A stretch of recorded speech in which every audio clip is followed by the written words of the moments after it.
કેમ છો મિત્રો? આજના વિડિયો નંબર 9 માં તમારું સ્વાગત છે.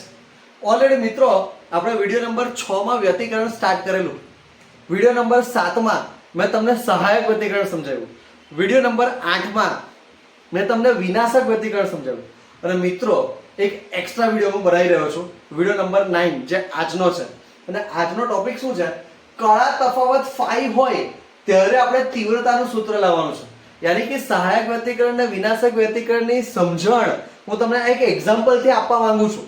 જે ઓલરેડી આપણે આગળના બે વિડિયોમાં સહાયક વ્યતિકરણ ને વિનાશક વ્યતિકરણ જોયેલું જ છે, બરાબર. પણ અંતે તમને હજી વધારે ક્લેરિટી આવતી જશે કે અગર બે તરંગો વચ્ચે કળા તફાવત અગર phi હોય તો એના હિસાબે સહાયક વ્યતિકરણ અને વિનાશક વ્યતિકરણની શરત કેવી રીતે મળે છે. ઓલરેડી આપણે આગળ તો જોયું હતું કે સહાયક વ્યતિકરણ એટલે શું થાય, વિનાશક વ્યતિકરણ એટલે શું થાય. યાદ છે? સહાયક વ્યતિકરણ વખતે તીવ્રતા આપણને મહત્તમ મળે, વિનાશક વ્યતિકરણ હોય તો તીવ્રતા આપણને કેવી મળે? 0. કેવી મળે? 0 મળે. તો મિત્રો લાવો આપણે એક એક્ઝામ્પલ થી જોઈએ.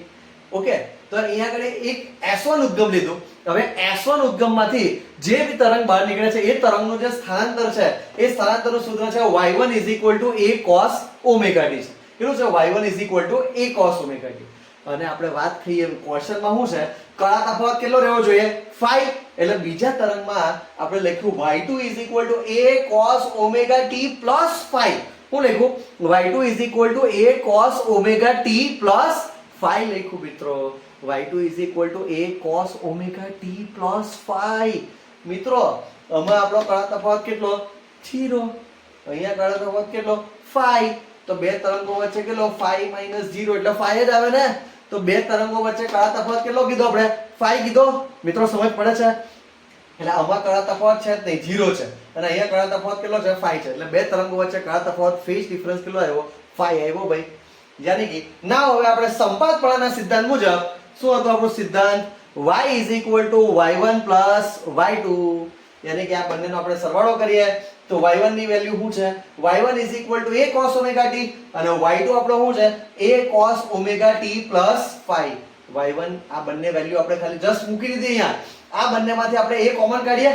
હવે જો આ મોટી ડિજિટ છે એને હું પહેલા લખી, આ નાની ડિજિટ છે એને પછી લખી. સરવાળામાં તો ગમે તે લખાય. 2 + 5 લખું કે 5 + 2 લખું, બંને રીતે લખાય. તો cos omega t plus phi વત્તા cos ઓમેગા t આ રીતે મેં લખ્યું. અને મિત્રો a નો a. હવે cos, મિત્રો આમાં છે ને મેથ્સ નું સૂત્ર છે.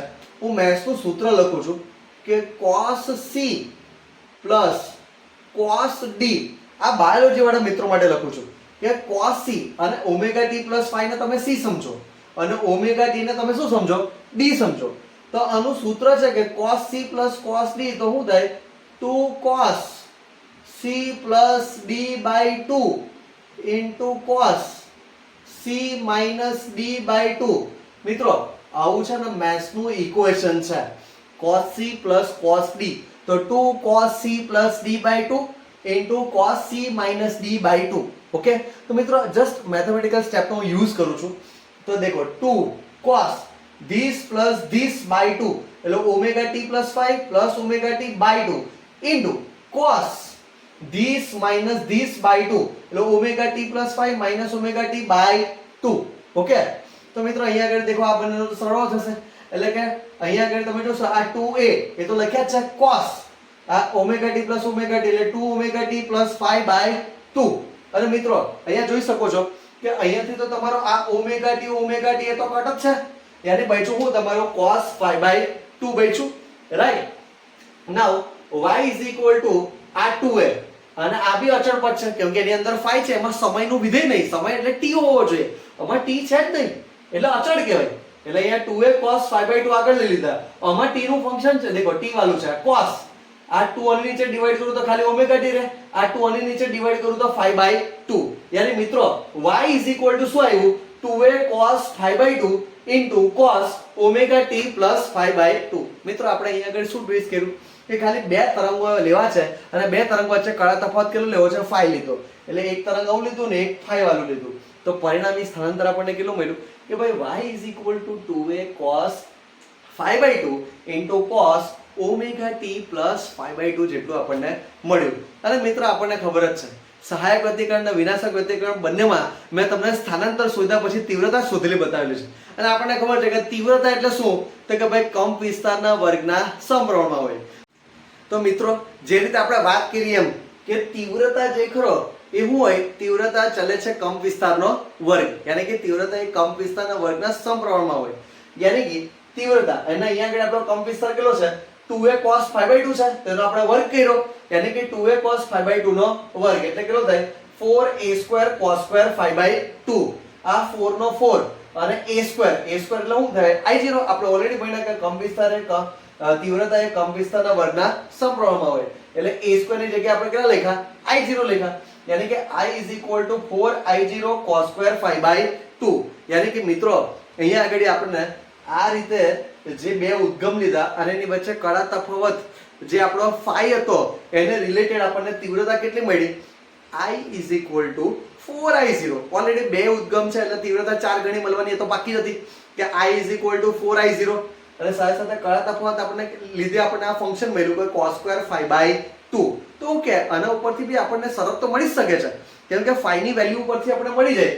અગર phi ની વેલ્યુ એક કામ કરીએ આપણે ઓનલી even લઈએ, even ડિજિટ. even મતલબ શું 0, 2π, 4π, 6π, 8π, 10π dash dash dash plus or minus કોઈ પણ લઈ શકીએ આપણે.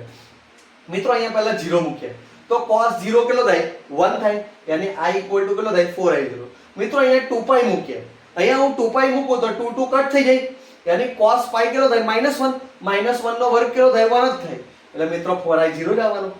યાની કે 4I0 એટલે કે મહત્તમ તીવ્રતા થઈ અને મહત્તમ તીવ્રતા મળવી મતલબ આ કઈ કન્ડિશન છે સહાયક વર્ગીકરણની કન્ડિશન છે, હે ને. એ જ રીતે મિત્રો અત્યારે આપણે even મૂક્યું, હવે એની જગ્યાએ ઓડ ડિજિટ મૂકીએ, એકી સંખ્યાઓ મૂકીએ. એકી સંખ્યા મતલબ કઈ 1π, 3π, 5π, 7π, 9π એવી બધી ડિજિટો મૂકીએ તો મિત્રો અહીંયા આગળ છે ને પહેલા હું પાઈ મૂકીને બતાવું તો અહીંયા 1π મૂકું તો π/2 એટલે કે cos π/2 કેટલો થાય 0. તો આખી ટર્મ કેવી મળે તમને 0.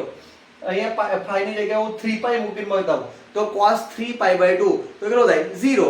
તો આખી ટર્મ તમારી શું થાય 0 અને તીવ્રતા 0 મળવી મતલબ એ શું મળ્યું આપણને વિનાશક વ્યતિકરણ મળ્યું. મિત્રો વિડિયો નંબર જે આપણે આગળ જોયો તો 6, 7, 8 માં જે સહાયક વ્યતિકરણ અને વિનાશક વ્યતિકરણની જે મેં વાત કરેલી એ મેં તમને આ એક્ઝામ્પલ પરથી તમને થોડું ક્લિયર પણ થશે કે ચાહે કોઈ પણ તમને સ્થાનાંતર આપેલું હોય એના ઉપરથી આપણને પરિણામી સ્થાનાંતર મળે, પરિણામી સ્થાનાંતર પરથી આપણને કંપ વિસ્તાર મળી જાય, કંપ વિસ્તાર પરથી આપણને તીવ્રતા મળી જાય અને તીવ્રતામાં જે phi આપેલો છે એની તમે અલગ અલગ વેલ્યુ લો તો તમને સહાયક વ્યતિકરણ અને વિનાશક વ્યતિકરણની શરત પણ પ્રૂવ થઈ શકે છે. આશા છે મિત્રો કે તમને સહાયક વ્યતિકરણ અને વિનાશક વ્યતિકરણના કોન્સેપ્ટ જે ખરા ને એ ક્લિયર થઈ ગયા હશે. ઓકે બાળકો, તો આપણે નેક્સ્ટ વિડીયોમાં પાછા મળીશું. Thank you.